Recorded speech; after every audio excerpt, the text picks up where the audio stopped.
I was asked recently why I don't perform a walk-up or cross-step, so I wanted to make a brief video showing why. These video clips are from last week's league round at TC Jester Park, so these are very recent.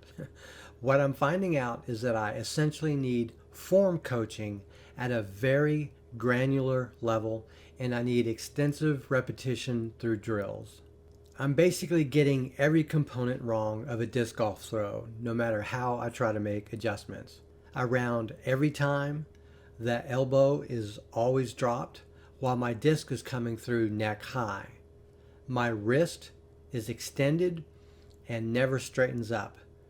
My torso, hip, and legs move at the same time instead of my legs leading the hips, which lead the torso, which lead the arms. So there's no effective whipping motion from my body. So all my throws are essentially all arm. And yet my arm is in a mechanically terrible position at every hinge, the wrist, elbow, and shoulder.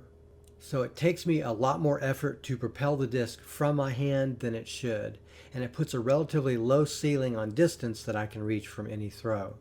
I have to work so much harder to throw the disc off of a drive or even for upshots. In addition to that, I'm not actually bracing with my lead leg.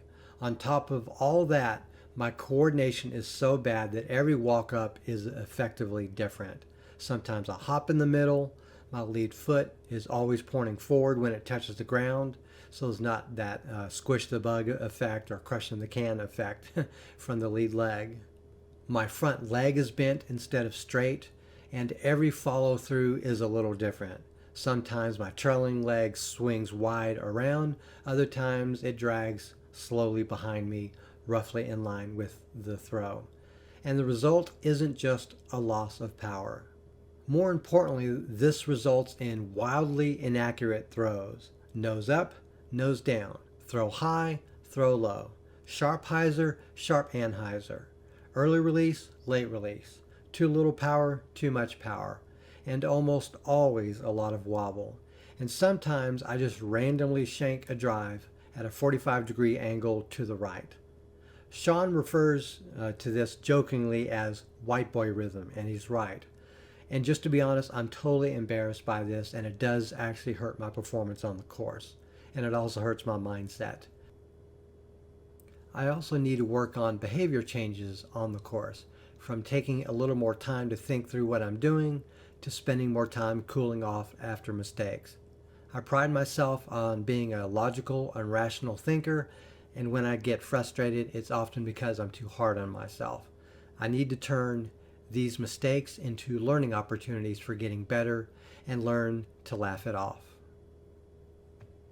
I also left in a few standstill throws for your amusement. All the flaws I've listed above are still here, except they aren't compounded by additional movement.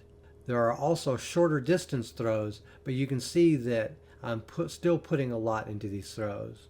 The bottom line is I should have learned to throw correctly from the start, and it's no fault but my own that I didn't seek instruction from a form coach early on.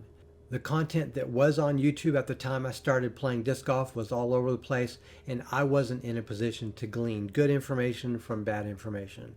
I just couldn't tell what I was doing right or wrong to learn properly.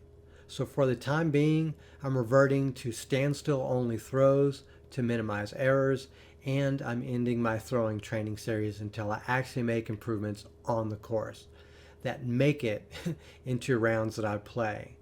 I made that series initially to try to show me trying different things, but ultimately I'm not making these changes where it counts during the played rounds. My attempts to try to make these changes while playing has made me bitter because of the resulting screw-ups I always get. I make enough mistakes as it is, and trying to fix my form during a round only makes the game less fun for me, and my temperament makes it less fun for others. So I just wanted to give you this update so you understand why I'm going to focus more on just playing the game, standstill for the time being. I'm not giving up on getting better. I just need to stop doing it while I'm trying to have fun playing disc golf. I hope you understand. I hope you liked the video. Please subscribe if you haven't already, as I have more fun disc golf videos on the way. At least more fun than this. Thank you very much for watching, and have a great day.